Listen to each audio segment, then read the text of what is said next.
અમે રજૂઆત વારંવાર અમે ચીફ ઓફિસરને કરી હતી, ત્યાંથી અમને કોઈ જવાબ મળ્યો નહોતો બરાબર. એના માટે અમે એસડીએમ સાહેબ પાસે અમે આવ્યા રજૂઆત કરવા માટે. એમનો રિસ્પોન્સ અમને સારો મળ્યો નથી. એટીટ્યુડથી લેડીઝથી રિસ્પેક્ટથી કઈ રીતના વાત કરવાની એમને આવડતી જ નથી. અમને એમ જાઓ બહાર નીકળો એવી રીતે અમને જવાબ મળ્યા છે. એ કારણે અમે આગળ હવે કલેક્ટર ઓફિસે જઈએ છીએ, ત્યાં આગળ જઈને અમારી રજૂઆત કરીશું. તમે જ્યારે લેવાનું હતું ત્યારે લઈ લીધું હતું, મને કોઈ પ્રશ્ન નથી. હવે કે ફોટા પડાવવા માટે 100% તમારો પણ સમય અને અમારો પણ સમય અગત્યનો જ છે સાહેબ.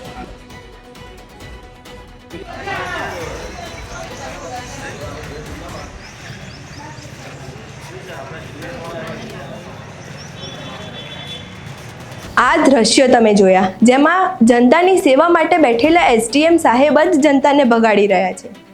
કેમ? કારણ કે ચીફ ઓફિસર જનતાની રજૂઆત સાંભળતા જ નથી અને એવું કહે છે કે હું અહીંયા છું ત્યાં સુધી તમને પાણી કે ગટરની સુવિધા નહીં જ મળે.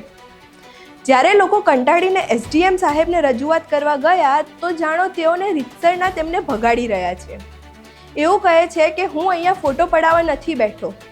સાહેબ, આ લોકો ફોટો એટલે પડાવે છે કારણ કે ભવિષ્યમાં તમે આવેદનપત્ર નથી મળ્યો એવું ન કહી દો. છેલ્લા ઘણા વર્ષોથી આ રહીશો પાણી અને ગટર લાઇન જેવી પ્રાથમિક સુવિધાઓ માટે ધક્કા ખાઈ રહ્યા છે, પરંતુ સાંભળે કોણ? નમસ્કાર, આપ જોઈ રહ્યા છો ચક્રવાત ન્યૂઝ. હું આપની સાથે વંશિકા.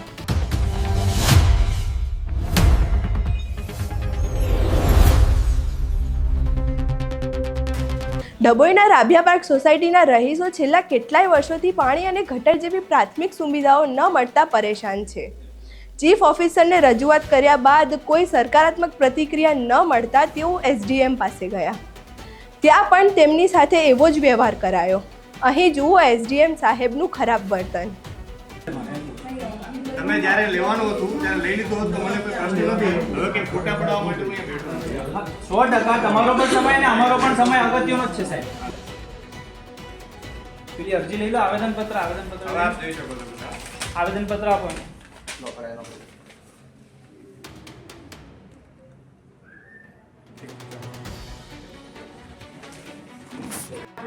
પેલું મંગાઈ લે. હા, મંગાઈ લો ને. એવું થોડી હોય. તમે કેવું થોડું હોય કે ના ના, એટલે અમારે જે પ્રોટોકોલના હિસાબે આપે રિસીવ તમારે કરવો પડે ને, એ મારે શોર્ટ દેવા. આ સમગ્ર મામલે મહિલાઓએ પોતાની રજૂઆત કરી હતી. જુઓ તેમાં મહિલાઓએ સમગ્ર ઘટના વિશે શું કહ્યું. અમે રાભિયા પાર્કની આથી 10 વર્ષથી રહી છે, નથી અમારે ગટર નથી, લાઈન કશી વ્યવસ્થા છે નથી ને આ ઝુંપડપટ્ટીમાં લાઇટ છે, પાણી છે, ગટર છે. અમારો વેરો જોવે તો અમારી સોસાયટીમાં આવે છે ને અમે ઉપર સાહેબ કને ગયા તો અમને ઈશારાથી કહે છે ચલો જાઓ થઈ ગયું, ચલો જાઓ થઈ જશે, એમ છે તેમ. અમને સીધો જવાબ આપતા નથી.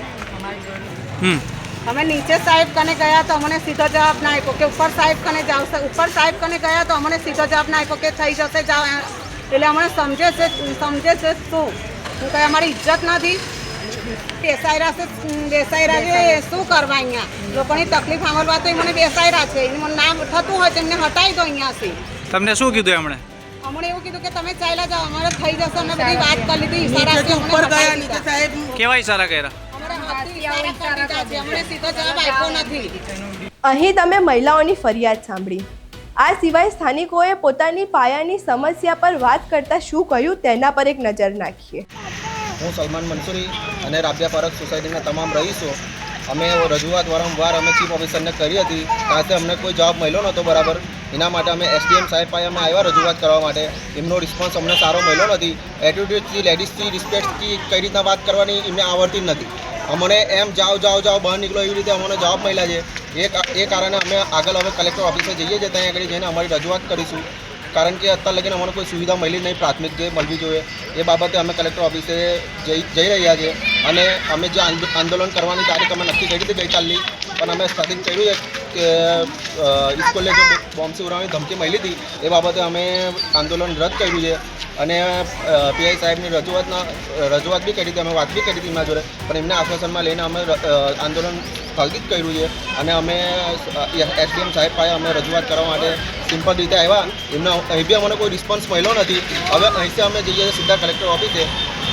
અમારી ટીમ પૂરી મજલી છે ત્યાં મુસ્લિમ સાથે રાભિયા પાર્ક જોડે જોડાયેલી છે અને અમે ઠેર લગીને અમે પહોંચીશું, ઠેર લગીને સોસાયટીને અમે સાથ આપીશું. તેવી અમારી સોસાયટીને અમે આશ્વાસન આપીએ છીએ.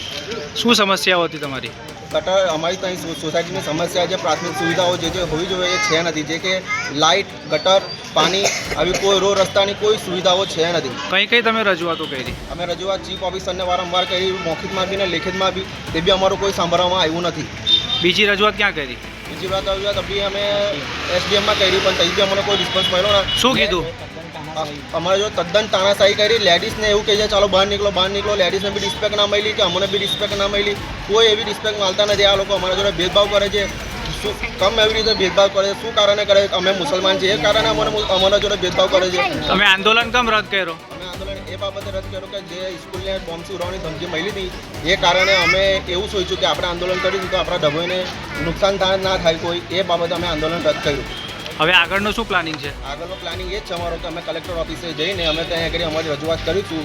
કલેક્ટર ઓફિસ બી પછી અમને કોઈ રિસ્પોન્સ નહીં મળે તો બી અમારું કામ નહીં થાય, ત્યારબાદ અમે રોડ રસ્તા રોકીશું અને એસડીએમ સાહેબ ને ચીફ ઓફિસરની કલ્પેન અમે કલેક્ટર સાહેબને કરીશું. હવે આ સમગ્ર ઘટના સામે આવ્યા બાદ સ્થાનિકોની માંગ ક્યારે પૂરી થાય છે અને અધિકારીઓ ક્યારે સન્માનપૂર્વક જનતાનું કાર્ય પૂર્ણ કરી આપે છે તે જોવાનું રહ્યું. આ સમગ્ર ઘટના વિશે તમારું શું કહેવું છે અમને કમેન્ટ બોક્સમાં જરૂરથી જણાવજો.